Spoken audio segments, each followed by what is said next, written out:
बिस्मिल्लाहिर्रहमानिर्रहीम, अस्सलामुअलैकुम। आप देख रहे हैं सरेआम न्यूज़ और मैं हूं नाइला भट्टी। सबसे पहले शामिल करते हैं आज की अहम खबर। गुजरात पुलिस थाना के करारी की बड़ी कार्रवाई। गुज़श्ता माह कोटला बाजार में जीप पर फायरिंग करके राहगीर खातून समेत 2 अफराद को कत्ल करने वाला मुलजिम गिरफ्तार। आले कत्ल राइफल क्लाशनकोफ बरामद। तफसीलात के मुताबिक वज़ीर आला पंजाब मरियम नवाज शरीफ के विजन क्राइम फ्री पंजाब के तहत खुसूसी ऑपरेशन करके 2 अफराद को फायरिंग करके कत्ल करने वाला मुलजिम गिरफ्तार करके आले कत्ल बरामद कर लिया।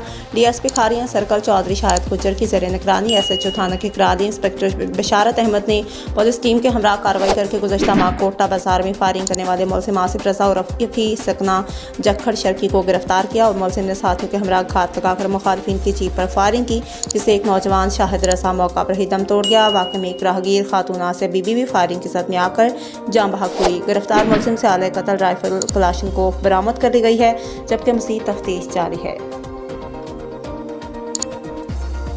अब तक के लिए इतना ही। मज़ीद खबरों और अपडेट से बाखबर रहने के लिए देखते रहें सरेआम न्यूज़।